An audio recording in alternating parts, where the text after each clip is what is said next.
Bismillahirrahmanirrahim. Today we are going to discuss the topic national income determination in three sector economy. Numerical example. से पहले हमने previous lecture में national income determination की mathematical derivation की थी to sector economy में भी और थ्री सेक्टर इकानमी में ही. अब यहाँ पर हम एक न्यूमेरिकल एग्जांपल लेते हैं. थ्री सेक्टर इकानमी में का in three sector there are three sector in economy, outsource sector, business sector and government sector. तो इसमें एग्जांपल में ये गिवन है, given the following model C is equal to 85 plus 0.75 YD, I is equal to 30.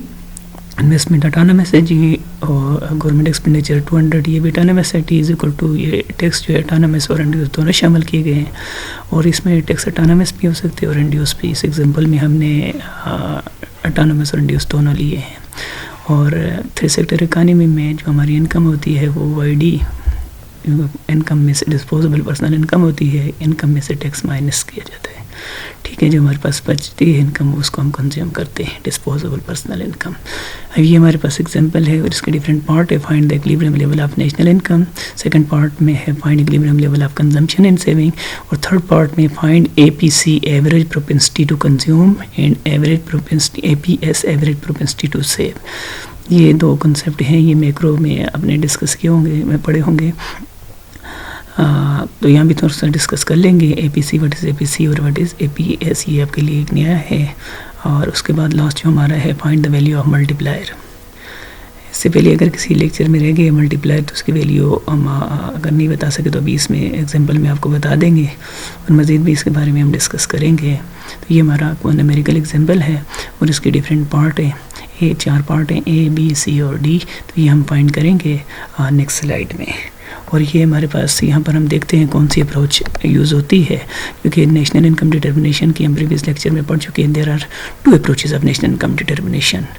First one is aggregate demand, aggregate supply और second one saving investment approach. तो यहाँ पर देखिए नज़र आ रहा है कि हम कौन सी अप्रोच, क्योंकि सेविंग का कंसेप्ट यहाँ पर सेविंग इक्वेशन में नज़र ही नहीं आ रहा, तो यहाँ पर ये अप्रोच यूज़ नहीं हो सकती. यहाँ पर फर्स्ट अप्रोच यूज़ होगी कौन सी, aggregate demand aggregate supply approach. अब नेक्स्ट स्लाइड पे जा रहे हैं और देखते हैं. ये सेकंड स्लाइड पे हमने जो डिफरेंट पार्ट, फर्स्ट पार्ट की तरफ जा रहे हैं और इक्विलिब्रियम, क्योंकि इक्विलिब्रियम कंडीशन, क्योंकि सेकंड अप्रोच यहाँ पर यूज़ नहीं हो सकती. Saving is equal to investment, saving यहाँ पर नहीं है, यानी इक्विलिब्रियम कहाँ होगा. यहाँ पर देखते हैं फर्स्ट अप्रोच के मुताबिक aggregate supply is equal to aggregate demand या Y is equal to C plus I plus G. Aggregate supply को हमने सब्स्टिट्यूट किया है Y के बराबर और aggregate demand C plus I plus G.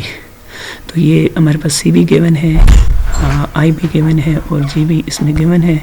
C की वैल्यू जो हमारे पास गिवन है वो 315 प्लस 0.75 y और T की वैल्यू हमारे पास गिवन है 20 प्लस 0.2 y.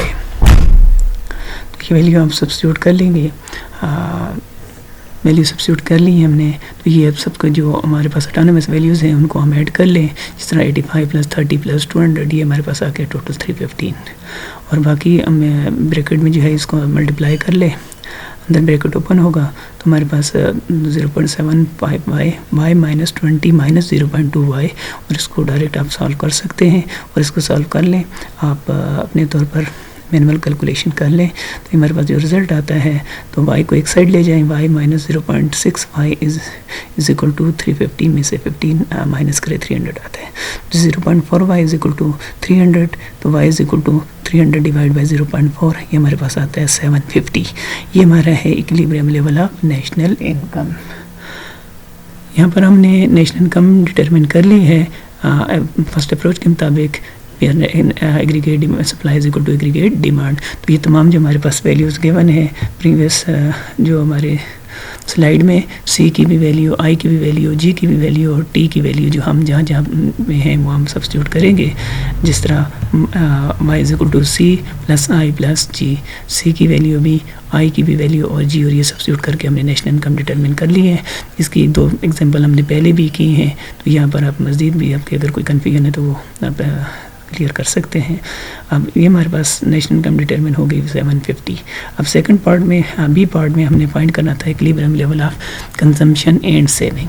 तो कंजम्पशन की इक्वेशन हमारे पास मौजूद है प्रीवियस जो हमने दिए हुए C is equal to 85 plus 0.75 by D. तो यहाँ पर हम सब्स्टिट्यूट करके तो हम देख लेंगे कि हमारे पास क्या आता है 85 plus 0.75 by minus T, sorry Y D. तो वाई डी किसके बराबर है, ये डिस्पोजेबल पर्सनल इनकम है। इनकम में से टैक्स को क्या करेंगे, माइनस करेंगे। तो लिहाजा सी इज इक्वल टू 85 प्लस 0.75 और वाई माइनस टी की वैल्यू भी हमारे पास मौजूद है, वो आप सब्स्टिट्यूट कर ले 20 प्लस 0.2 वाई, जिसमें 20 ऑटोनमस टैक्स है और 0.2 इंड्यूस टैक्स है।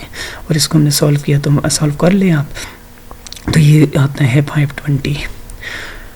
To get equilibrium level of saving we use following formula, क्योंकि यहाँ पर कंजम्पशन की इक्वेशन गिवन है और सेविंग यहाँ पर गिवन नहीं है, तो लिहाजा टोटल जो हमारी इनकम है वो is divided into two part, consumption plus saving.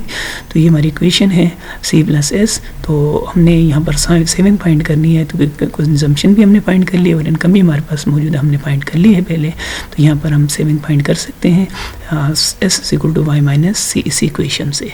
तो S is equal to Y minus C, the Y हमारे पास हमने फाइंड किया है 750 और अभी कंजम्पशन हमने फाइंड किया है 520। तो यह माइनस कर लें दोनों को, तो हमारे पास सेविंग आता है 230। बी पार्ट में हमने फाइंड करना है क्या किया है equilibrium level of consumption and equilibrium level of saving. ये भी हमारे पास फाइंड हो गए। उसके बाद हमने नेक्स्ट स्लाइड पे जाना है, जिसमें तीसरा हमारा जो पार्ट है APC average propensity to consume, यानी total consumption out of total income. ये हमारा क्या है, ratio of consumption to income. Ratio of consumption to income हमारे पास ये है APC है। तो हमारी कंजम्पशन जो है टोटल इनकम में से जो हम कंजम्पशन कर रहे हैं कितनी कर रहे हैं, टोटल हमारी इनकम है 750 और उसमें कंजम्पशन हम कर रहे हैं 720। तो लिहाजा हमारे पास APC कितना आ रहा है 0.69। ये हमारा है APC average propensity to consume, इसके क्या रेशियो है ये हमने फाइंड कर लिया है। उसके बाद हमारे पास नेक्स्ट आ रहा है APS। तो इसका फार्मूला सॉरी ये हमने नीचे की लिख दी एस S बाई वाई है। APS total saving, ratio of saving to income. यहाँ पर आप लिख लें APS equal to S by Y, S by Y. तो प्रीवियस स्लाइड में हमने जो S फाइंड किया है तो S हमारे पास है 230।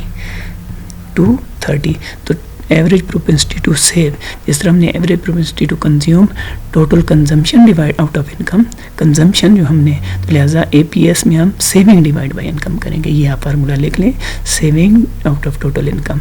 इनकम में से कितनी हम रेशियो क्या है इनकम की और सेविंग की। तो APS equal to S by Y. तो S हमारे पास है 230 डिवाइड बाई 750। अगेन आपको बता रहे हैं APS का क्या फार्मूला है S बाई वाई और APC का ऊपर लिखा हुआ है C बाई वाई। तो ये APS का 230 डिवाइड बाई 750 ये हमारे पास आता है 0.31। ये इसकी रेशियो की है 0.31। उसके बाद नेक्स्ट हमारे पास है find the value of multiplier. तो मल्टीप्लायर का 3 सेक्टर, क्योंकि 3 सेक्टर है इकानमी है, तो यहाँ मल्टीप्लायर वैल्यू आ रही है 1/1 माइनस MPC।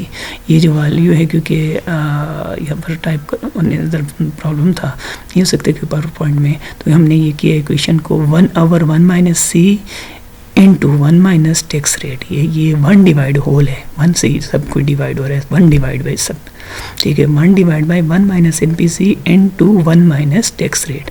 तो 1/1 माइनस MPC क्या है, जो आप कंजम्पशन इक्वेशन का स्लोप 0.75 है, और दूसरा टैक्स रेट जो हमारा इंड्यूस्ड 0.2, जो भी इंड्यूस्ड है, एक 0.75 और दूसरा 0.2, ये हमने सब्स्टिट्यूट कर लिए हैं।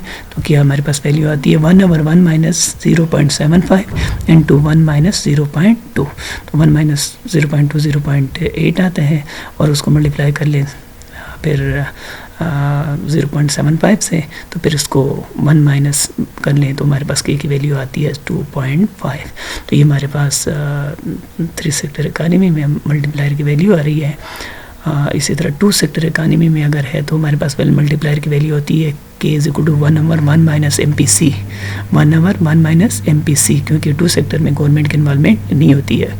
अभी 2 सेक्टर में फार्मूला लिख सकते हैं, लेकिन यहाँ पर 3 सेक्टर है। 3 सेक्टर में अगर टैक्स है गवर्नमेंट अगर टैक्स रेट ऑटोनमस है तो फिर तुम्हारे पास वही फार्मूला बनेगा K is equal to 1/1 minus MPC।